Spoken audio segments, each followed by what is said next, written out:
Hi, and welcome to part 2 of talking about why you might not be bringing in the money that you really want to in your online business and how you might be self-sabotaging your own success.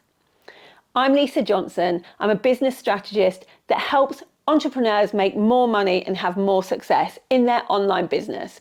And last week I spoke to you about the reasons why even non-spiritual people need to have a look at their money mindset and how your own beliefs around money might be stopping you.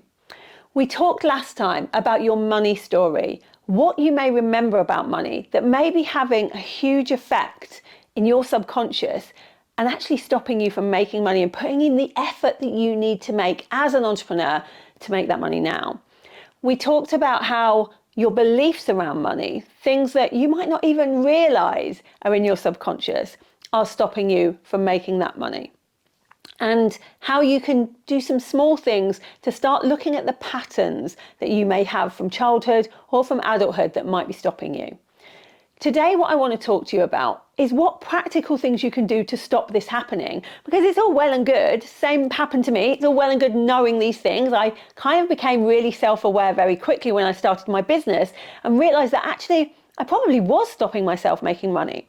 The only reason I thought this could be true is because, first of all, strategy-wise, I knew all the strategy. I'd learned everything. I'd done so much work on knowing the strategy to make money.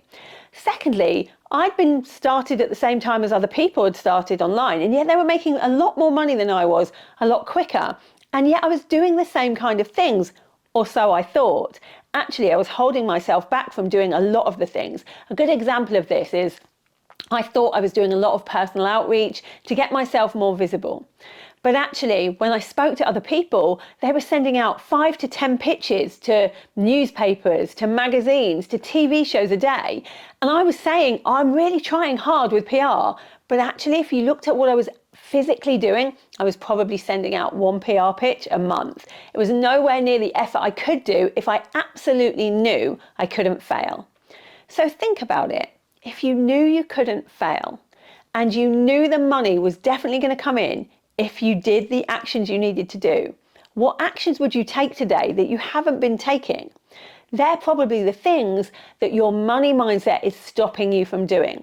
Because if we do not believe that we will actually get the end result, that end reward, we're likely to just do a half job. We're likely to just bodge it a little bit. When actually, when you want a business that makes you a lot of money, you need to go all in. You need to be obsessed with it. And often we don't do that because we don't really believe we're going to get there anyway. So what can we do to change the beliefs that are in your head to make sure that you start bringing in this money you want to? First of all, make sure it definitely isn't a strategy issue. Make sure you know the step-by-steps of how you're going to make money online. If you want to have a look at those steps, if you haven't seen those steps yet, then what you can do is you can order my book. So if you go to makemoneyonlinebook.co, I have a book called Make Money Online that tells you step by step the exact things you need to do to start making money online. Once you have that strategy down, it's all going to be the stuff up here that's stopping you. So let's say that you're starting to think, actually, this sounds a bit like me. When I've written my money story down, there's definitely some things in there which could be my own subconscious from stopping me from making money. What can you do to change your belief? One of the ways that you can do this is by using positive affirmations. I'm going to be honest, I don't think it's the best way. But for some of my clients, it has worked brilliantly. So they say, I don't even know who they is. I read it somewhere about 2 years ago that it takes around 40 days of unlearning. Basically, putting a positive statement in place of the negative statement that you already have in your subconscious.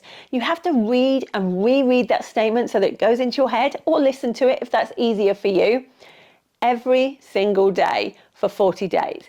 So let's say, for instance, that this little niggle at the back of my head said, people from where you come from, they don't make £1 million. If I kept believing that, that would stay in my head and it would stop me from doing the things that a CEO would need to do to make that £1 million. I wouldn't be standing on a stage, terrified, I hate standing on stages, but I do it.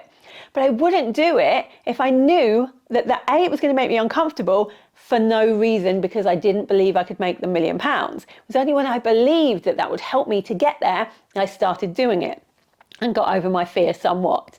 So if you're thinking, people from where I come from don't make £1 million, then what you need to do is write down the opposite statement. There are plenty of people from where I come from that can make millions.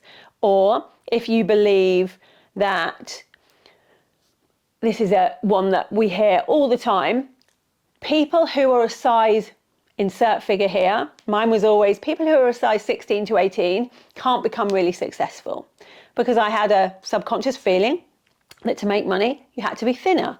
Again, ridiculous, but we pick up these things from what we see. So if you were to believe that, you would need to write a statement that says, anybody can make money and money is on its way. And eventually, if you read that enough times, that will go into your subconscious and you will start believing it. And then you'll start doing the actions that you need to take to make that money, because you now believe it. However, as a self-aware person, I found it really difficult to do positive affirmations. I'd feel like I was conning myself, like I was humoring myself by reading this thing out that I didn't really believe. The thing that really changed the game for me, instead of positive affirmations, I started to look for evidence. I'm a real scientific, evidence-based person. It's why I don't really realm into the spiritual side of business. And because of that, what I started to do is to look for evidence that the statements that I believed weren't true. So people from council housing, people on welfare, if they start there, they don't make £1 million. That was what I truly believed. I didn't think I believed it, but it was in the back of my head. So what did I do? I started to go and find people that came from the same kind of poverty as me who had made £1 million. Because then, if I found enough people, I couldn't tell myself that story anymore. I had to change that story in my own head. It couldn't go into my subconscious because I'd seen the evidence that it was no longer true. And that's the same with weight or anything else. If I was telling myself people who are a size 16 to 18 don't make lots of money, I had to go out there and find people that were that size who were making lots of money. Then I couldn't give myself that reason. I couldn't give myself that excuse. I couldn't give myself that belief, that story. And I couldn't believe it. I had to change. So whatever it is that you're telling yourself about money, money is evil. Money is only for people that are greedy. Christians shouldn't be making lots of money. These are all things that my clients have said to me. Go out there and find the opposite of it. So when I believed that, good people don't want to make lots of money because it's greedy, we just need enough to be comfortable, I went out there and I found people who were amazing, who made millions, who were able to give it away and do such amazing things in the world. That made me realize that the more money I made, the more good I could do. So that's the first thing to do, is find ways of disproving the narrative that you already have in your head about money. That will change a lot of things. The second thing that you really need to be looking at is getting really familiar with money. Whatever we concentrate on in life grows. If we want more friendships, we put more effort in. We go to more places. We make conversation. If we want a relationship, a partner, we might go on to internet dating, or we might go out to places where we know single people are. Whatever we concentrate on grows. So if we want more money, what do we have to do? Surround ourselves with it. And that means not hiding from what's already there. So when I started to want more money and realized that that was something that I really wanted, I wanted to make more money in my business, I got all of my bank statements out. I was £30,000 in debt, and I had been hiding from that. I didn't want to think or talk about money because money wasn't being very good to me right then, or so I thought. Got every bank statement out, and I looked at exactly what I owed, exactly what money was there. You might not owe money, but you need to look at exactly what money you want. So have a look what's there. I look at my bank statement now every day. I get very familiar with money. It becomes something that doesn't make you either flinch or get excited. It is just a thing. And it's seeing money as what it is, which is just a thing that you can have more of or less of. If you want more of it, concentrate on it more. Have a look at what's already there. I've had people actually say to me, I really want to make 10K months. And then when we've sat down and then we've got all of their profit and loss statements out and we've had a look at their business, they're already bringing in 10,000 a month. They just don't even know it because they don't concentrate on what's already there. Even if you find 50 pence on the floor, I want you to write it down. Know what money you have, write it down and write how much money you want. Have that goal per month sitting where you see it every day. And every time a bit of money comes in, cross it off and put the new goal because you know what you still need to make. Be really involved around money. Concentrate more on it than anything else in your life. A bit like a diet. You know when you're on a diet, every single thing that goes into your mouth, you write down. You become hyper aware of food. I want you to become hyper aware of the money you have or don't have so that you can bring more of it in. The third thing I want you to do is have a think about where the money is going. Money for money's sake, what's the point? We don't get excited about money. We think we do, but we don't. We get excited about what the money's for.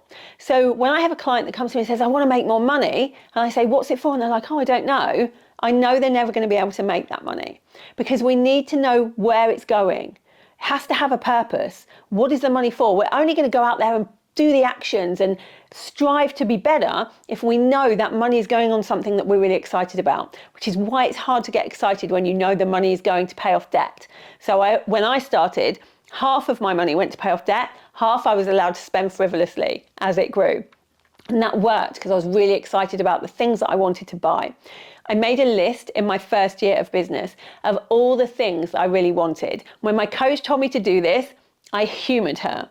I literally sat there and wrote these things down going, I'm never going to get any of these things. Why is she making me do this?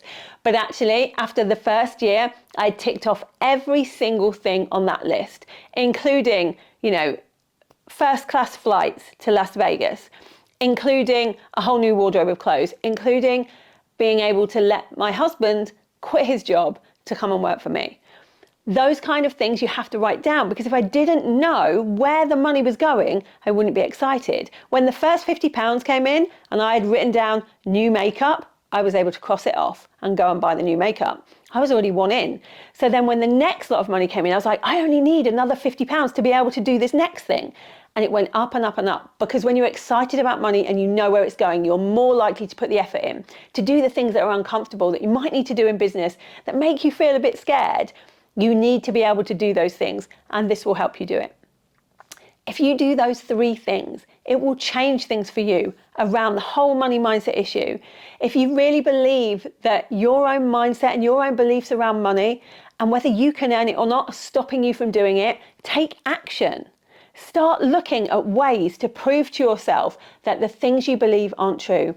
Start looking at the money you have now. Keep a profit and loss. Keep a goal sheet of exactly how much money you need to make and update it every day. And start thinking about where that money's going. And that's why people do vision boards. Putting it somewhere where you see it every day can work. I'm not a vision board lover. I write a list of the things I want, but it's exactly the same thing. Writing that vision board, seeing it there in front of you means that you're more likely to do the things you need to do to bring that money in. I hope that helps. I'm going to be back for more tips on how you can make more money online in the next episode. If you want to find out more about making money online and the different courses that I have that can help you do this and the strategy piece, then go on to lisajohnson.com and you'll find all of the information there.